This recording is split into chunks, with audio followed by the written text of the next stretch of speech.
नेपालमा कुन विमानस्थलको कति आम्दानी? देशभर 35 विमानस्थल सञ्चालनमा। क्यानको आम्दानीमा टिआई एकै भर। नेपालमा हाल 55 वटा विमानस्थल छन्। त्यसमध्ये 35 वटा विमानस्थल सञ्चालनमा रहेको र बाँकी 20 वटा विमानस्थल बन्द अवस्थामा रहेको नेपाल नागरिक उड्डयन प्राधिकरणले जनाएको छ।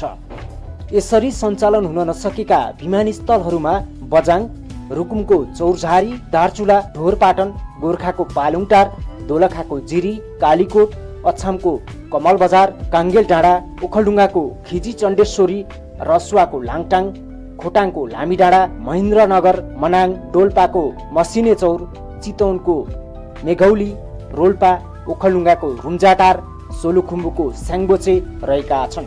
प्राधिकरणको रिपोर्टमा टिकापुरलाई बन्द विमानस्थलको सूचीमा राखेको भए पनि अहिले यो सञ्चालनमा आइसकेको छ। त्यसमध्ये अन्य 35 विमानस्थल भने सञ्चालनमा छन्। यसरी सञ्चालित विमानस्थल मध्ये त्रिभुवन, पोखरा र गौतम बुद्ध विमानस्थल अन्तर्राष्ट्रिय विमानस्थल हुन्। आन्तरिक विमानस्थल मध्ये विराटनगर, नेपालगञ्ज र धनगढीलाई हब विमानस्थलको रूपमा वर्गीकरण गरिएको छ। यो विमानस्थलबाट विभिन्न विमानस्थलमा उडान हुने गरेको पाइन्छ।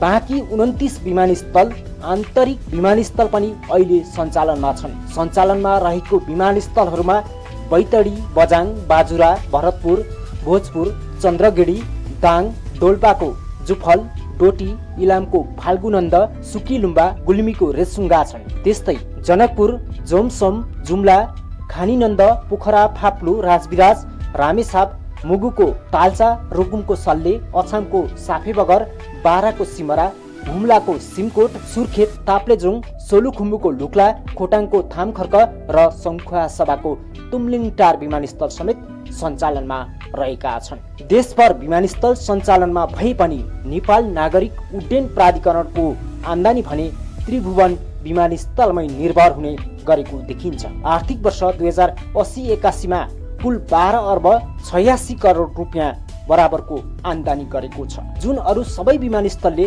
गरेको आम्दानी भन्दा 10 गुणा बढी छ। यो अवधिमा प्राधिकरणले जम्मा 14 अर्ब 65 करोड रुपियाँ बराबरको आम्दानी गरेको प्रतिवेदनमा उल्लेख गरिएको छ। त्रिभुवन विमानस्थल बाहेक प्राधिकरणले प्रधान कार्यालयहरूबाट 28 करोड, उड्डयन सुरक्षा मापदण्ड विभागबाट 13 करोड 17 लाख रुपियाँ र नागरिक उड्डयन एकाडेमीबाट 1 करोड 99 लाख रुपियाँ आम्दानी गरेको देखिएको छ। यसबाहेक देशभर रहेका त्रिभुवन विमानस्थल बाहेकका 34 वटा विमानस्थलको आम्दानी जम्मा 1 अर्ब 34 करोड रुपियाँ छ। यसमध्ये 4 वटा विमानस्थलको पोखरा विमानस्थलबाट 34 करोड 93 लाख रुपियाँ, भैरवा विमानस्थलको 21 करोड 13 लाख रुपियाँ, विराटनगर विमानस्थलको 17 करोड 56 लाख रुपियाँ, नेपालगञ्ज 13 करोड 11 लाख रुपियाँ बराबरको आम्दानी गरेको छ। यसबाहेक बाँकी 8 वटा विमानस्थलको आम्दानी 1 करोड भन्दा बढी छ।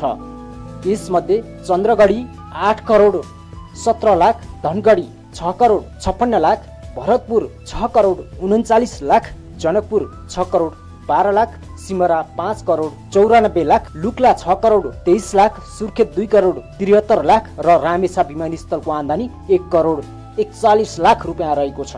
बाँकी सबै विमानस्थलको कमाई 1 करोड भन्दा पनि कम छ। आर्थिक वर्ष 2080-81 मा डोटी विमानस्थलले सबैभन्दा कम 474 रुपियाँ मात्र आम्दानी गरेको प्राधिकरणको रिपोर्टमा उल्लेख गरिएको पाइन्छ।